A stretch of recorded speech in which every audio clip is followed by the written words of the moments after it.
Hello and welcome back to Bits and Bobs. Today's video is all about the 1825 shilling from the reign of George IV. And here it is. Firstly, we'll talk about the design of the coin and then we'll move on to the facts and figures. So, as for the design, here is the reverse of the coin, featuring some very detailed patterns and designs. Firstly, on top is the St Edward's crown on top of the royal shield. Inside the royal shield is the Hanoverian shield, which is also crowned, and around this is the Order of the Garter. And around the very edge is a sort of plain bit where at the bottom we use that space to say Anno 1825, meaning 1825, the year after Jesus' death when the coin was struck. And around the very edge there's milling and beading to stop people clipping the coin, as this is a milled coin, no longer in the hammered era of coins. So let's flip the coin over and have a look at the obverse of the coin. And here we see it now. So the main feature of the obverse is of course the portrait of the monarch. And on this coin we see the first portrait of King George IV. This portrait was done by Benedetto Pastucci, and you can see the initials BP under the king's neck for Benedetto Pastucci, who engraved the design.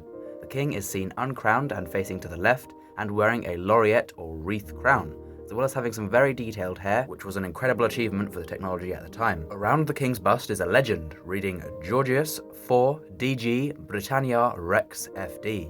This is Latin and translates to George IV, by the grace of God, King of Britain and Defender of the Faith. Now then, on to the facts and figures, like I said. So, firstly, this 1825 shilling was minted at the Tower Hill Mint in London, where the Royal Mint was based from 1810 to 1975. The coin weighed 5.65 grams, as did all shillings after 1817, the Great Recoinage. They were also all composed of 0.925 silver until 1920, which is 92.5% pure and known as sterling silver. This of course meant that the coin was not pure silver, so the pure silver weight of the shilling was 5.226 grams during its sterling phase.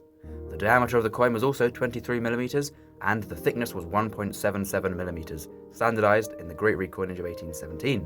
The coin was demonetized all the way in 1992, so this coin was legal tender and could have been used for over 165 years, although obviously less of them would be around in the 90s due to collectability and the silver price. The mintage of this coin is 2,459,160, so at the time it wasn't a rare coin, but of course now 200 years later there will be less around. What is a shilling then? Well, a shilling is a 12 pence coin, and because there's 240 pence to the pound, it is a 1/20th of a pound coin. But back in 1825, a shilling was worth a lot more than 1/20th of a pound.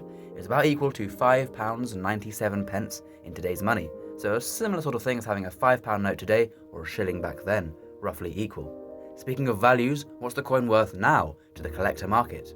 One in sort of poor condition will sell for around £15 if you can see the date, in good £20, very fine up to £85, and for the uncirculated variant £555 to get the top example for the top coin collector.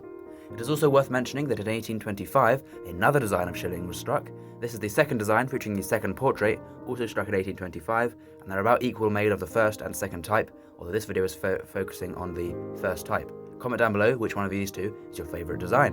And also while you're down there, please do subscribe, as we really appreciate all the subscribers we get and it helps the channel a lot. And of course, we thank you for watching, we hope you've enjoyed, and we hope you will join us again on Bits and Bobs for some more coin videos. Bye!